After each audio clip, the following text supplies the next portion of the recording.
Let's go.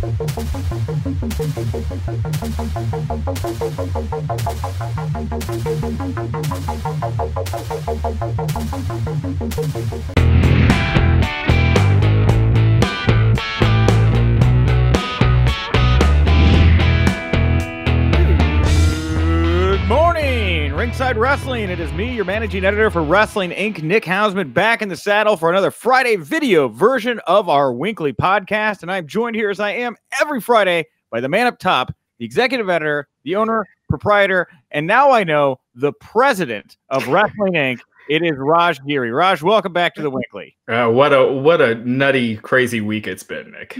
Oh, it has been an absolute nutty week indeed. And we're going to get to the lunatic fringe of discussions here today. But before we do, I want to remind everybody, you are watching this right now, 2 p.m. every Friday on the Ringside Wrestling app. It's absolutely free to download. If you like this show, the Ringside Wrestling app is bringing all kinds of exclusive pro wrestling content right to you.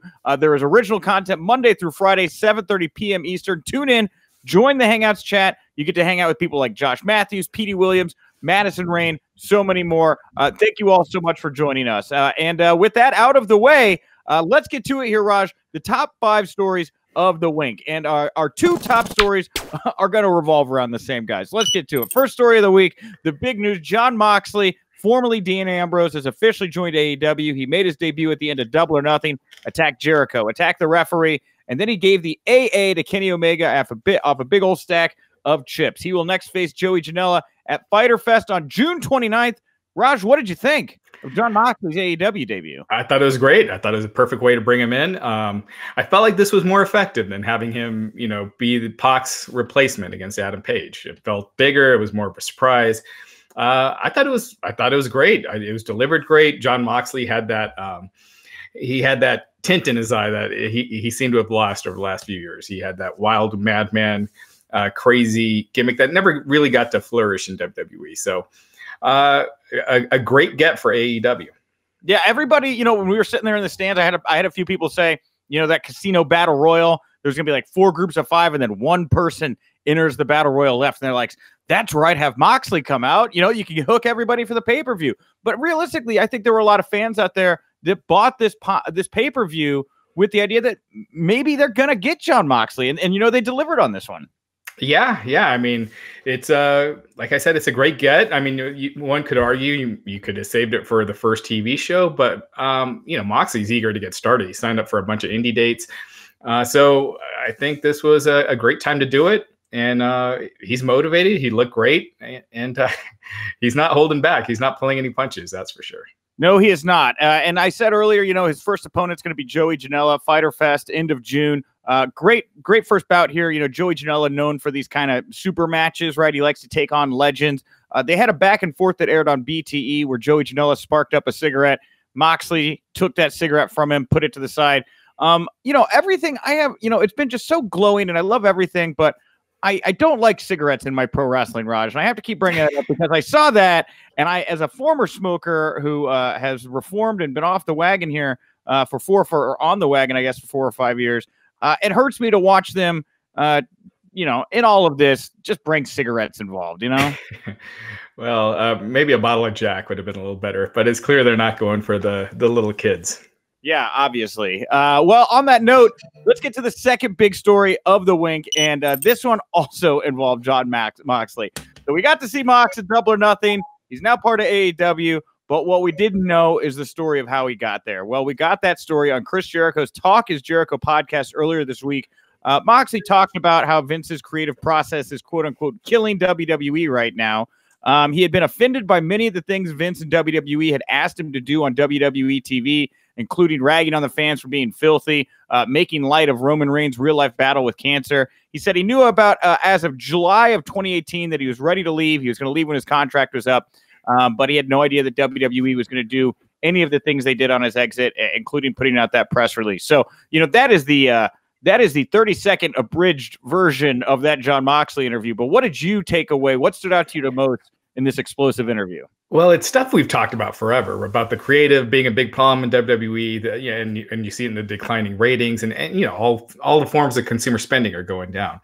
Their money is going up, their revenue with the TV deals, but as far as fan interest, the creative, wrestlers being frustrated, it's kind of unprecedented how many wrestlers we're seeing frustrated right now. And speaking about it publicly, asking for their releases on Twitter, or saying that they asked for it. So Jon, I think Moxley, a lot of people will criticize it. You're just ragging on WWE. And I remember during the Moxley Rollins buildup, I would talk about how terrible it was. People are like, well, you're not going to get time. And then you hear Moxley, who's the main guy in that program with Rollins, saying how it sucked.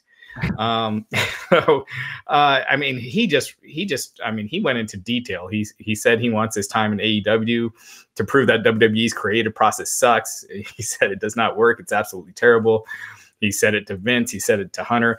A lot of guys feel this way. A lot of guys feel there's no creativity or ways for them to create. Things need to change there. Dave Meltzer on Wrestling Observer Radio said that he can count on on two hands the number of people that did not that have not inquired outside of WWE. So that means almost everyone, in at least I'm assuming that's the main roster, has been looking elsewhere, or at least asking around, seeing what's out there. Yeah, I mean, and you say something has to change, but Raj, do you think something will change? Because it was different this past Monday night. Because all we knew is that Jon Moxley was now in AEW. Yeah, it was a big loss, but they didn't really change anything, right? It was the same. It was more of the exact same. This is different, though.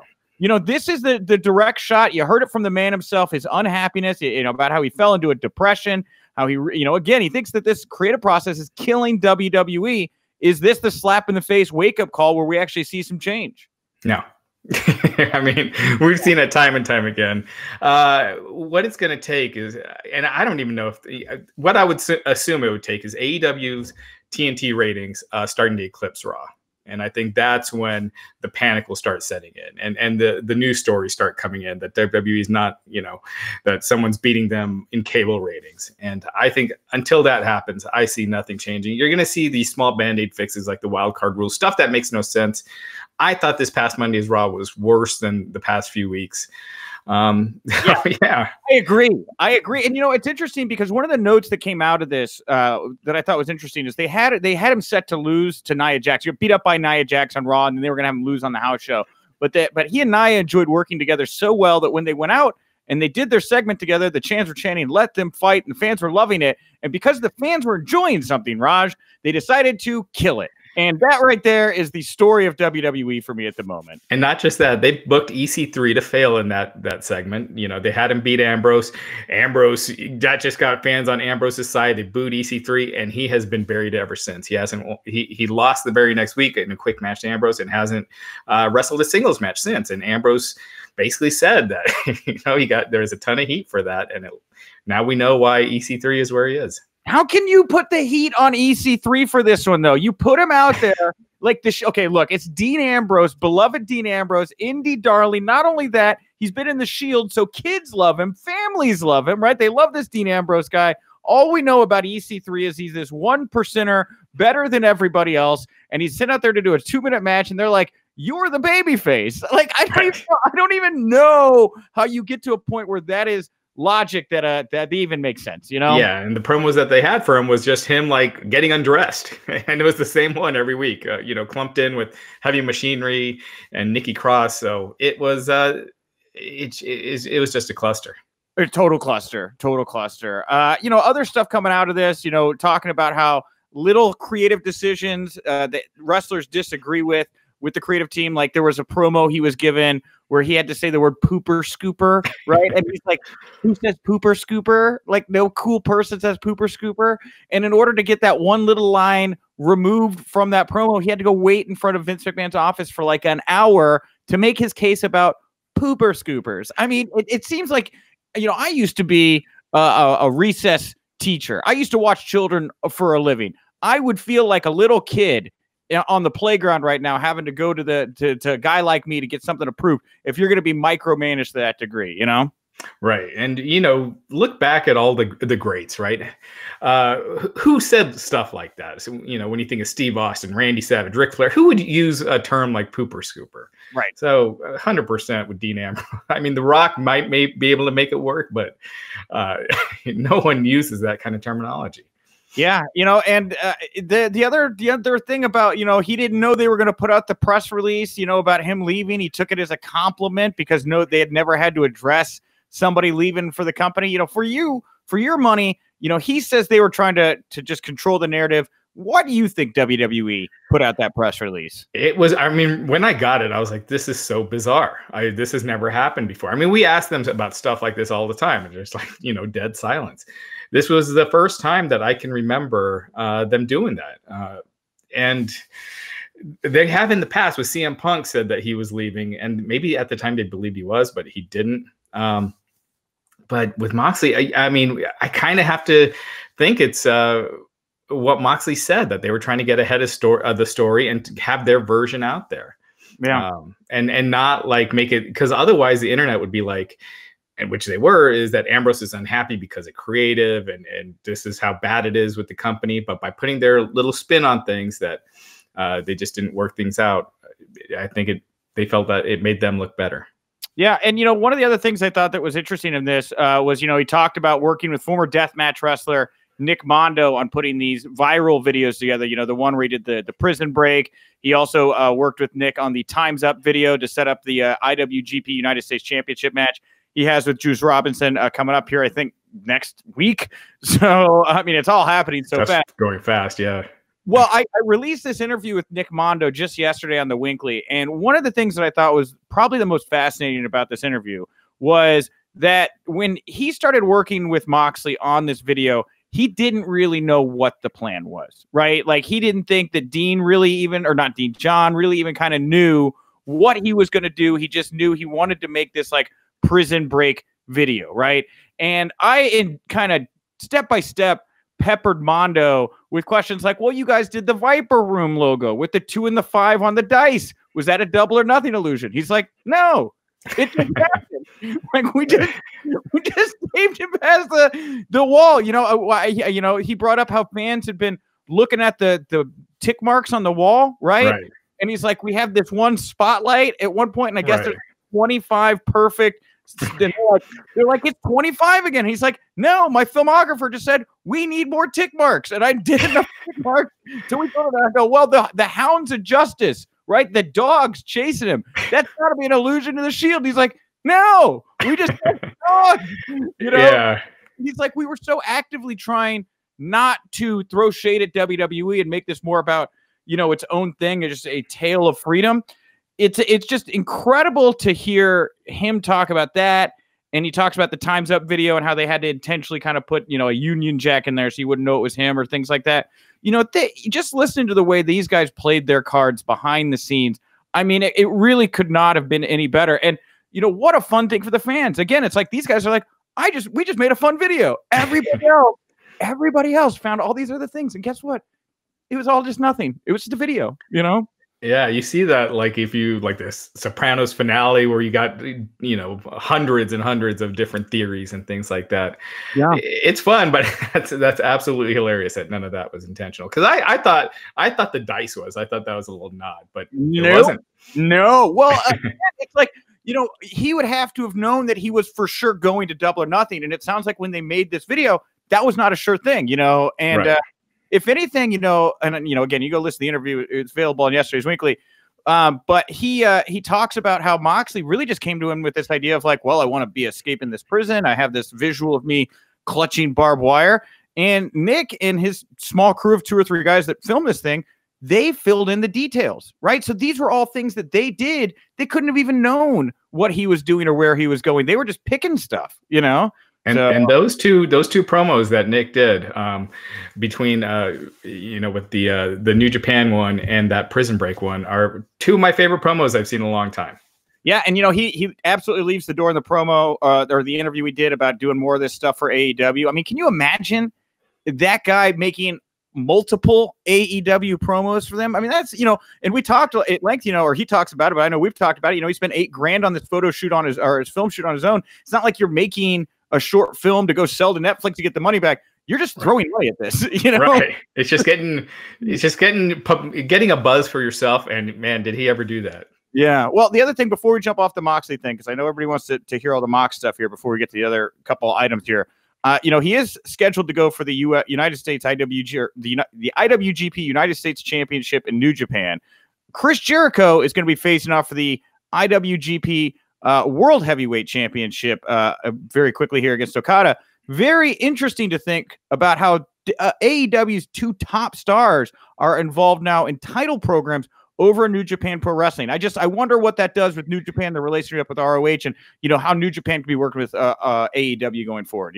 Yeah, and I think right now New Japan's saying they have no working relationship with AEW, but I'm sure it's got to make ROH a little nervous because those two guys, right now are creating more buzz than anyone that ROH can produce. So, if New Japan is seeing big gains in their numbers off those shows with Jericho and Moxley, it can cause an interesting rift. Yes, it can. So we shall see. Again, I can't enough say nice things about this Nick Mondo interview. Go back yesterday to the WINCLY. We talk about a lot of this type of stuff and all of that. Before we, actually, we're not even done. We're done with Moxley stuff, I guess, for right now. We got some more AEW stuff to get to. I mean, they really set the wrestling world on fire here. For our third top story of the Wink, we're just going to take a look at some of the grab bag notes coming out of AEW's Double or Nothing. First of all, Adam Page won the Casino Battle Royal. He's going to face Chris Jericho for the AEW Championship. Do you feel that Chris Jericho will be the man to be the first AEW champion? I think it makes sense. It's a name that everyone knows. Fans from the Attitude Era, because they say they want to get those lapsed fans. Jericho's a big name.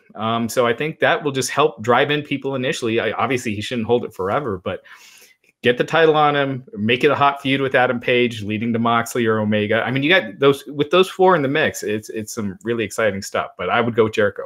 Yeah, I think so too. I think Jericho's the right man. And, right now, even in a loss, like Adam Page, they made this guy at Double or Nothing. I mean, he won that Battle Royal. There was a lot of great moments in that Battle Royal. MJF could have been MJF, right? Wasn't MJF. And then you bring him out later. You got Bret the Hitman Hart presenting the AEW title and putting over Adam Page. You couldn't make this guy anymore if you tried, right? And before we go any further, though, Bret Hart was there. Were you? I mean, I was surprised by that. Were you shocked to see Bret on Double or Nothing? I was surprised. I just think I think it was a really smart move. There were reports that it was supposed to be Ric Flair at first, but Flair came down with the surgery. But Bret, I just think him being there, handing that out. Bret has so much integrity and respect among fans that I feel like it just adds something to that title. You wonder, because it's like Bret was at Double or Nothing. Mick Foley just got announced for StarCast 3. You start to think, we hear about the talent right now that's disgruntled, but you start to think about legends over the past decade or so that have been maybe a little disgruntled with WWE. Mick kind of outspokenly not real happy with how he got sent off WWE television. Of course, Bret has a whole woodshed full of axes that he's ground to a nice fine finish there over his shoulder. It's kind of interesting to think about, who are these other legends out there that we could see floating in the direction of AEW? Yeah, I mean, Bret, I don't know how much you can use him, but having him appear, on camera every now and then for special presentations, things like that, it just adds legitimacy. Mm-hmm. It was brought up to me earlier today, Mick Foley StarCast 3. There was that great viral moment between Dean Ambrose and Mick Foley before Dean Ambrose even made it to WWE TV, right? That was like the one Twitter social media thing he tried to do before reinventing himself about a month ago. There, Mick will be here in Chicago, StarCast 3. Could we be, reading some tea leaves here towards a kind of huge blockbuster bout? I don't see them having a match. I don't want to see Mick Foley wrestle at this point, to be honest. When you see how he moves around, I mean, he has given his body for the business, and it's taken its toll. But if he did something like he was in someone's corner against Moxley, or something like how Flair helped Triple H beat Batista, something like that would be a nice nod. But I don't want to see them wrestle. All right. Well, how about this one? Awesome Kong. She debuted, turned the women's triple threat into a fatal four-way after a tease that Brandy might be getting involved. I was so happy to see her. You know, her WWE run was cut short. She was so great in TNA. She's gone and made herself a legitimate star over on Glow, over on Netflix. I mean, you know, they've got entrance music for her. They've got a video for her. It sounds like she's going to be with this crew. And, you know, what a great addition to your women's roster. I hope so. She adds a lot of star power to that division. They got a lot of young, great talent, but not necessarily any big names yet. And I think Awesome Kong is, you know, one of those. So I think it's a good get, and it helps establish the division. Yeah, you know, it's funny because, you know, we did the Hootenanny at StarCast, and one of the topics that came up was who are the women free agents right now that could really add some star power. And, you know, we didn't even think about Awesome Kong. Right. Legitimate surprise. Loved it. Yeah, I just thought she was done with Glow and everything. I thought she was done with wrestling, but she looked good.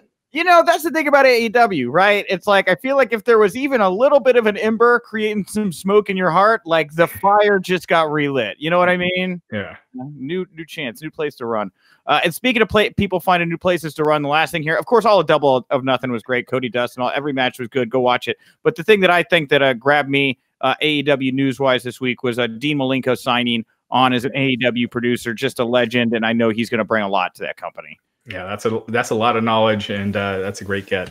Yeah, absolutely. All right, the fourth big story of the week. We are not even out of the woods. We're only at number 4. We're at number 4.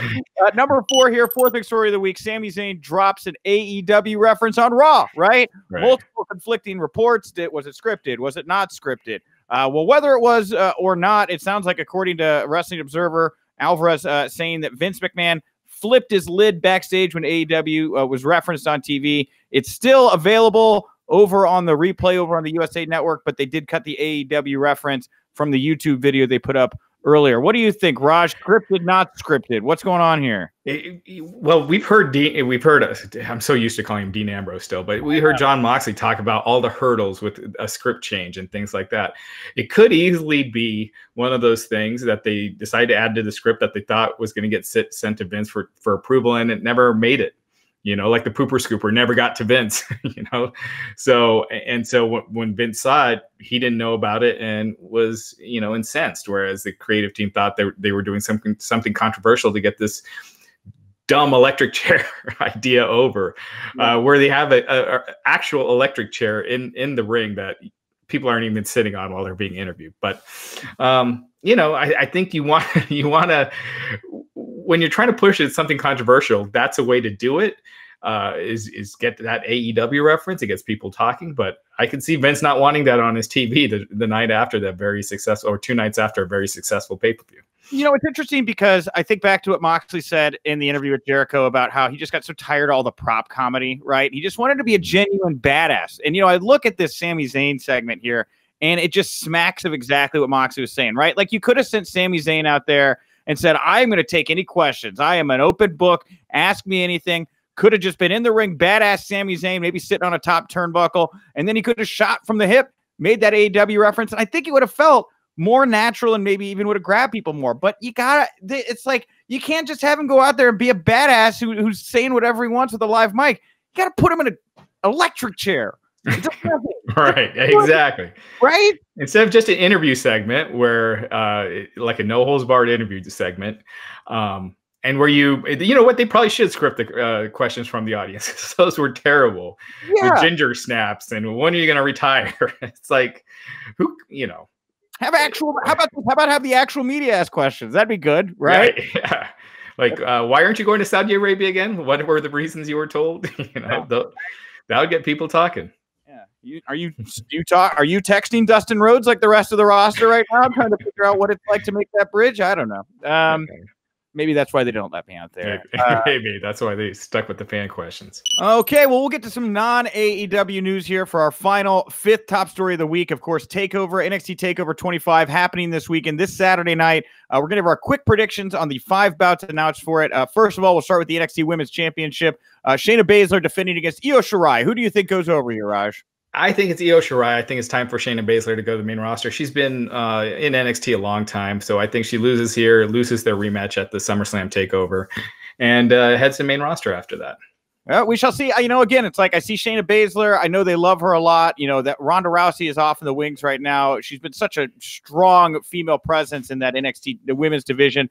I could see him keeping the belt on her. It just seems like, especially with Hunter's taste in wrestling, she's it. If you can't have Ronda, it would be Shayna. So we shall see.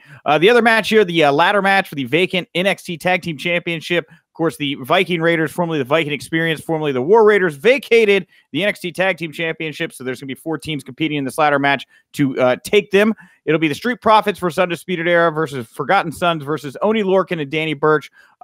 Street Profits, they've been such a good team for a while. A lot of personality there. They have never really been given the ball to run with. My pick here, the team I'd like to see take it would be the Street Profits. I agree. I think Undisputed Era has been there, done that. Oney Lorcan and Danny Burch, I just don't see it. So it's really down to the Forgotten Sons and the Street Profits. And I agree. I think the Street Profits have great charisma. They've got a great gimmick going. So I'd go with them. Yeah. We have Matt Riddle versus Roderick Strong, a match that was just announced. I'm very excited about this. 2 guys that can really go out there and grapple and put on a nice wrestling contest. Back of my head says Roderick Strong here because Matt Riddle's just bulletproof, I think, in NXT right now. You got to build somebody to go up against him, and Roddy is so compelling. I could see him maybe with an assist from Undisputed Era picking up a win over Riddle. I can see the Undisputed Era costing Roderick Strong. They've teased dissension, and Matt Riddle lost to Velveteen Dream at the last show. I think they want to protect him more, so I'm going to go Matt Riddle. All right. Well, the North American Championship will be on the line as Velveteen Dream defends his title against Tyler Breeze. Now, this is a very interesting one, Raj. This is really the first experiment WWE has had, taking a main roster guy, sending him back down to NXT. I think it's good for Tyler Breeze, but you can't take this belt off Velveteen Dream. This guy's just getting hot with this thing. Exactly. He's too hot. And I think because of how Tyler Breeze has been used, I think he's ultra talented. But with how he's been used, and if he comes in and beats Velveteen Dream right off the bat, I think it hurts Dream a lot. So I think Dream winning is a no-brainer. Yeah, there you go. And last but not least, the NXT Championship match. Johnny Gargano, the champion, is going to be defending against Adam Cole of the Undisputed Era. Now, there's been a lot of reports recently about Johnny Gargano dealing with nagging injuries. He's been working as a producer backstage in NXT right now. I got to believe you want to try to keep that title on him until Ciampa can get injured and come back and take it, because their feud is really the lifeblood of NXT in a lot of ways. But maybe this is Adam Cole's time. What do you think? Yeah, Gargano. Ciampa is going to be out for a while, so I think it's Adam Cole's time. He's way over with the audience. He had one of the matches of the year with Gargano at the last pay-per-view. These guys did. I just think it's Cole's time. He's super over. I think NXT needs a little spark right now. This card has kind of fallen under the radar. You have to almost remind yourself, and it's an amazing card. Yeah. So I'm going to go with Cole. I think he gives NXT a little spark. 5 hot matches, guys. It's going to be a hot Saturday night, so stick around, watch the show. Along with Wrestling Inc., we'll have the live report, live results over on the site. And after NXT TakeOver, there is going to be a media call. We'll be on that call. We'll have results from you and all the things, all the news bits coming out of that call on the site as well. I want to thank everybody for tuning in this week. We really love coming over here to Ringside Wrestling every Friday, 2 o'clock, to chat with you all about the top 5 stories of the Wink. If you want to support the site, go over to our Pro Wrestling Tee stores, the Wrestling Inc. Pro Wrestling Tee store. You get a classic logo shirt like the one Raj is wearing right now that I'm not wearing because I am a bad employee who has been running around like a chicken with his head cut off today. That's why I've got literal red all over my shirt. But you can go get a shirt of your own. If you do buy a shirt, go over to your social media, tag us. We would love to retweet you. We would love to show you that love and help you grow your social presence. So please do that. And also go over to our iTunes page or go find us over wherever your podcasts are at. 5-star ratings, nice comments, always help keep us alive, help other fans and friends find us out there. And last but not least, yes, this is the Ringside Wrestling app. Go over to Twitter at Ringside App, over on Instagram at Ringside Wrestling App. Show them some love. Raj, what do you want to plug, promote, put over here to wrap up the show?